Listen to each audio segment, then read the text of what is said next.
Welcome to Queen of the Ring, a podcast that wants to talk to you about wrestling. My name is Alexa.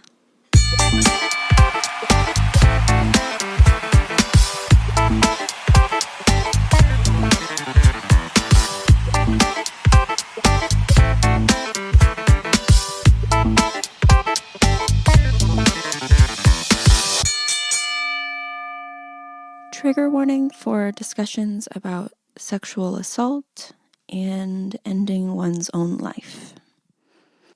Ashley Massaro was an incredibly funny, vivacious, silly, and stunning individual within the WWE in the mid-aughts. Her wrestling career was very short-lived, but fans had a love for her that was intense and obvious because of just how charming she was. She had a punk style that emulated the time she was in and touches the hearts of many, especially those of the early 2000s Warped Tour punk scene, kinda. She went through a lot in her 3-year stint, and I'm going to be talking about it. And a lot of what I'm talking about is the kind of sadder parts of her life, but she was so much more than those moments. Everyone is. Everyone's more than the sad things that happen. Overall, I wish she was given much more opportunity within the company she chose as a career path and the company that chose her right back. Ashley Marie Massaro was born May 26, 1979 in Babylon, New York. She's a New York girl. Her family was from there. Her dad, brother, and uncle were all amateur wrestlers at one point, but I'm not sure to what capacity, if it was high school or college or whatever.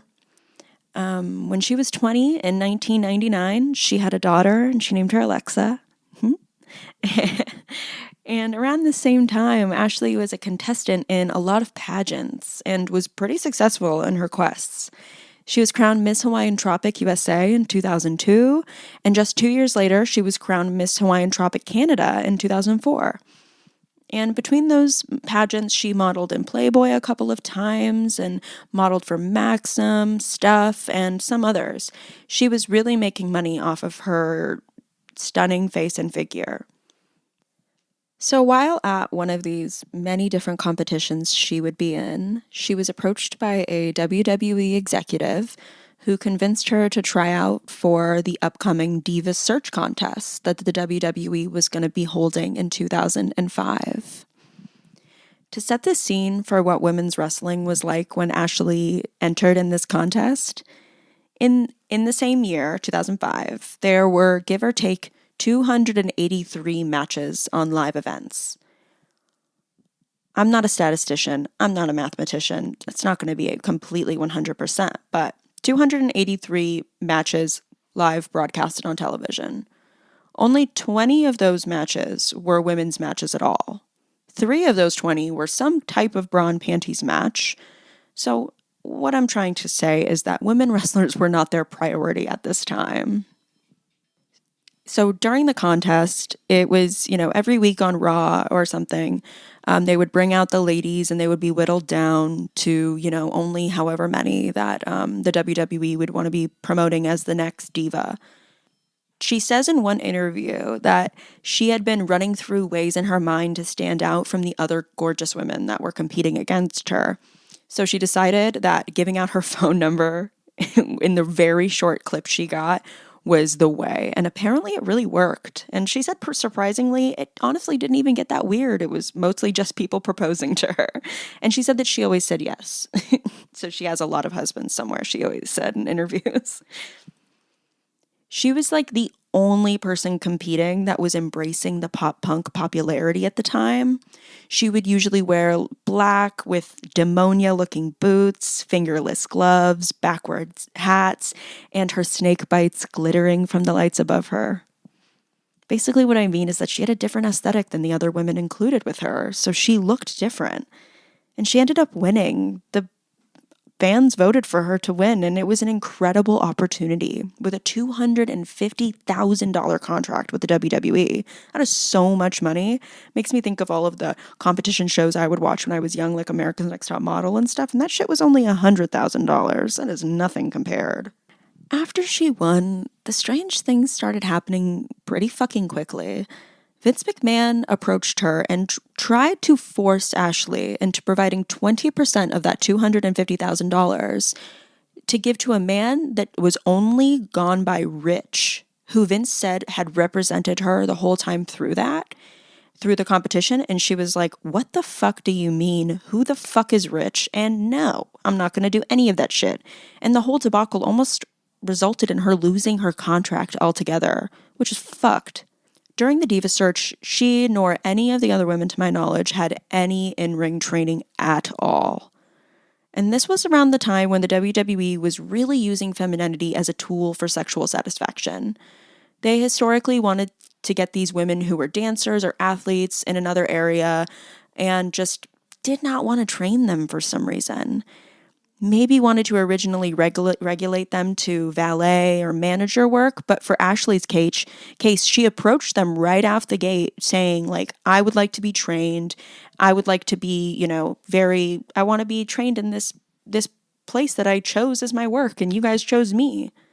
She reports that over and over again, she was denied, specifically by Stephanie McMahon, who would be saying she didn't need to learn because she was not going to be in the ring. She was just going to be the face of the women's division somehow without wrestling, and it wasn't needed. And Ashley conceded. What else was she supposed to do? But after this, she was starting to be used in storylines and starting to be put in matches with this no experience whatsoever. Like, why couldn't they train her? It's so incredibly dangerous and frankly unethical to put her and whoever wrestles her that day in that position. Wrestling is a really fucking dangerous sport, and fans hear a lot that wrestlers always try to stay on their complete A game with their attention incredibly focused, because if not, someone could get very hurt. And it came out later that around this time, many accidents did occur to their lack of training her and some of the other girls. She suffered numerous concussions, a broken leg, a fracture, and herniated discs in her spine. Once her arm was broken, Vince ordered a crew to literally saw the cast off of her arm backstage before throwing her into a match. Like, what the fuck is that? And at this time in the WWE, there was an immense pressure on talent to work through their injuries. Now, that is not the case. The WWE would not do that so blatantly, although I would imagine there's still stuff like that happening, because they only prove over and over again that they do not give a fuck about their wrestlers. So, in this same year, which is 2007, I believe, while on tour in Kuwait, they were doing a Middle East tour, and Ashley was there with a few different wrestlers, and something very tragic happened. Ashley was sexually assaulted while on a military base. They were doing different military performances, meet and greets, and stuff like that, because the WWE has been doing that for a long time.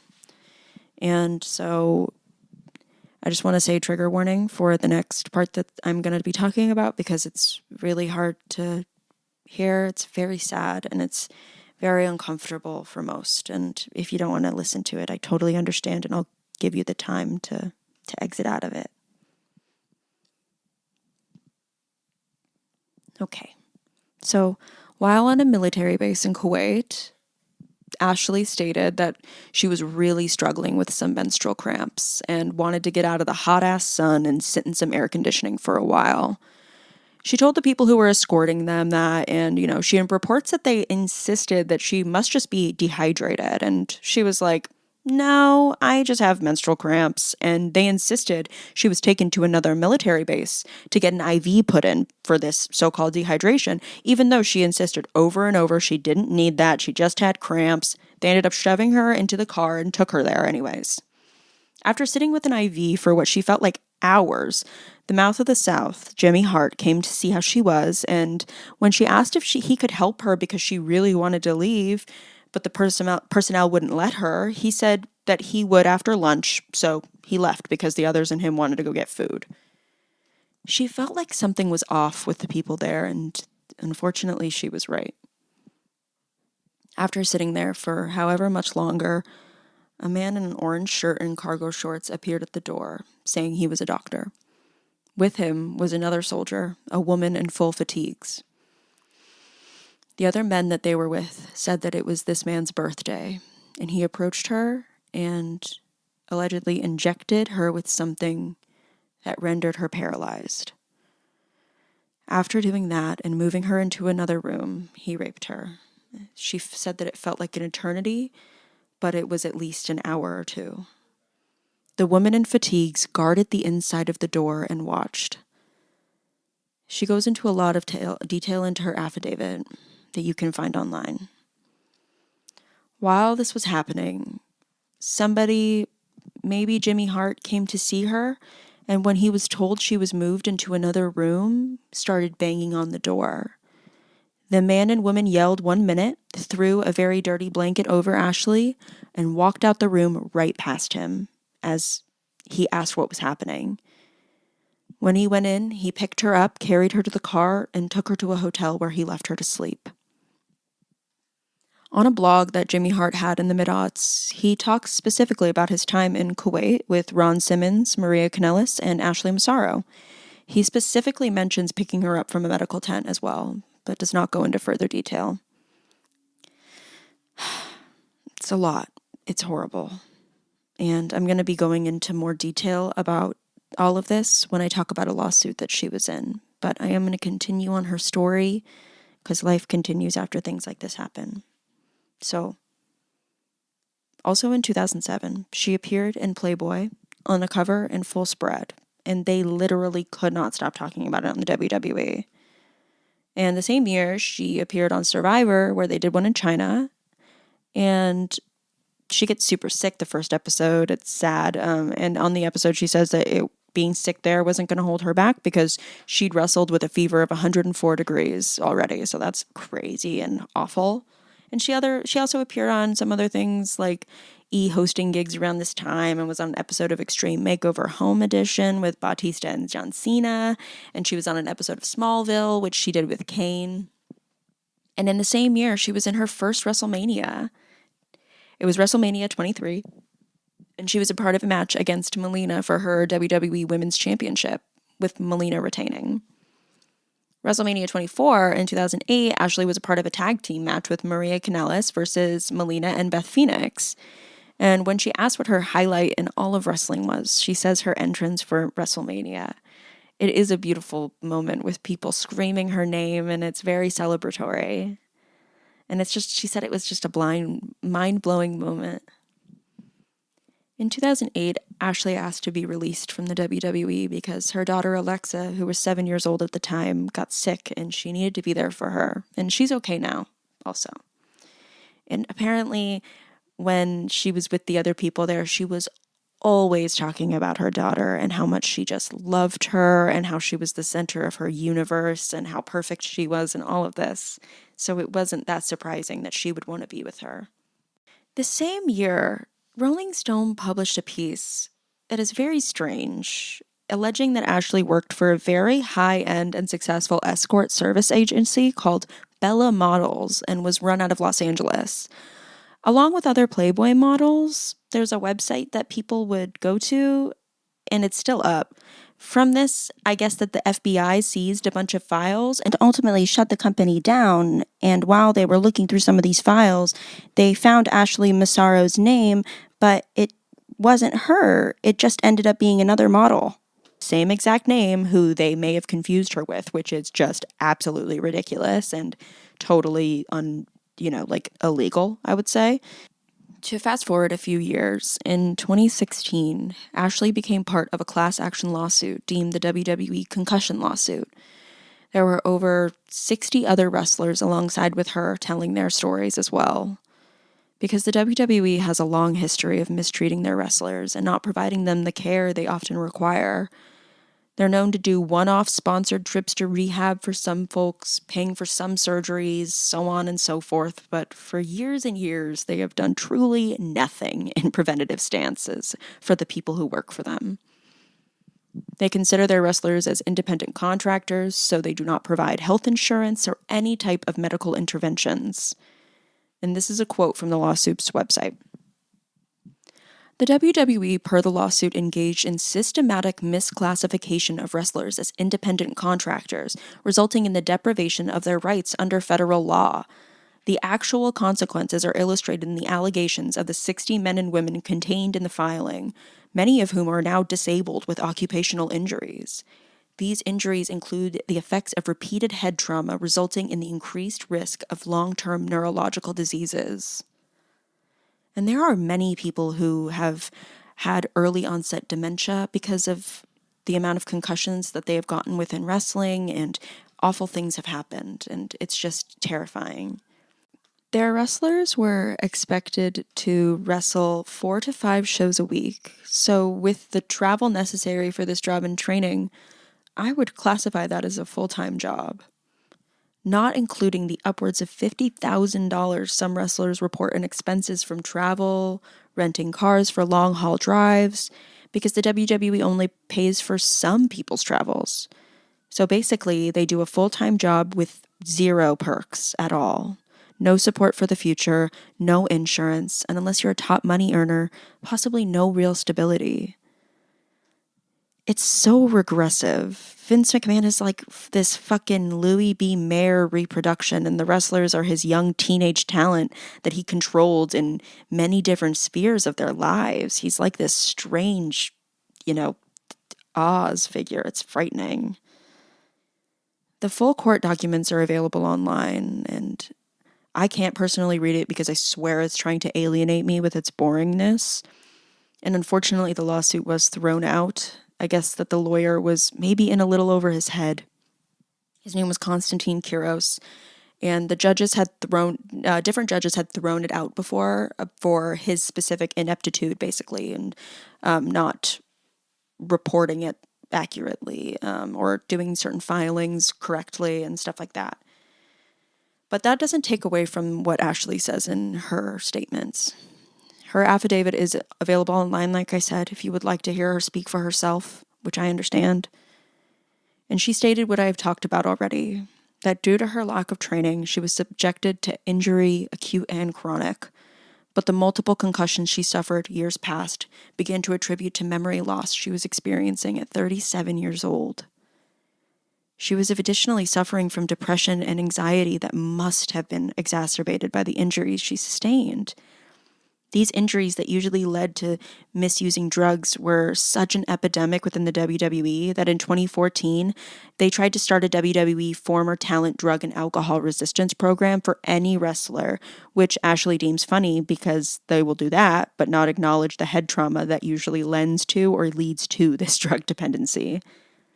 And I do believe she took them up on their offer for rehab because she was struggling with addiction, and it had been for a long while up to that point.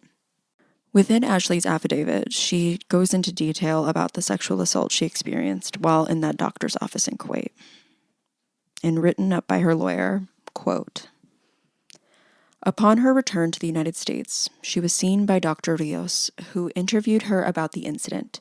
Dr. Rios reported the incident to WWE executives, who soon thereafter met with Massaro to apologize for their negligence, but persuaded her that it would be best not to report it to appropriate authorities. This incredible situation derives from the WWE's employment misclassification scheme, wherein the WWE deems itself neither responsible for Massaro's safety, despite being on a WWE tour in the Middle East, nor does the WWE deem itself responsible to report or collect data about this incidents such as this. The WWE, in order to protect its public image and insulate itself from paying for its injured workers, prefers to remain silent." Ashley says she was surprised that Dr. Rios knew something happened at all and that he approached her. He implored her to tell him what had happened, and she said she would as long as he kept it between them, and he didn't keep it between them. She was called into a surprise meeting later that week with Vince McMahon, Dr. Rios, and John Laurinaitis, and several other WWE higher-ups she had never even met before. In it, Vince asked her to recount what had happened, and like her lawyer stated, asked her to not report this in any official capacity. Vince apologized to her for what she went through, but said that he couldn't risk the WWE having a sour relationship with the U.S. military because of, quote, "one bad experience," unquote. Ashley then says in her affidavit, quote, Vince went on to say that I would not be required to travel to the Middle East ever again, and that the WWE would institute a new policy where any time a female WWE performer went to the Middle East, she would have a female WWE escort with her 24/7 to ensure this did never happen again. This did not make me feel better about the situation. It had already happened to me, and the damage was already done. But again, I felt so defeated at that point, it seemed pointless to protest. I had also admittedly was uncomfortable with the thought of all the wrestlers finding out, so I asked Vince and those in the room to keep the incident quiet, and they agreed. The fact that no one was there to protect her before, during, or after is really heartbreaking. And she says that at the time of her writing that, the incident haunted her daily. She was very disappointed on how the WWE handled it. Dr. Rios, she said, had more sympathy from her, even at one point requesting for her to have time off because of the injuries, and that was denied. This is what Ashley wrote in regards to how the WWE handled her sexual assault. Vince approached my rape in the same manner he approached all wrestler injuries. He did not want to damage the reputation of the WWE by making them public knowledge, so he exerted extreme pressure on us to stay silent, to perform whether or not it was safe to do so, and almost no regard for our well-being. We were treated as replaceable commodities. WWE's top priorities seemed to be generating profits and avoiding liabilities, regardless of how much it's affecting its workers. It's so upsetting. To fast forward a couple of years, in 2017, Ashley returned to the ring for just a brief time between she and former diva Jillian Hall in 01 Professional Wrestling.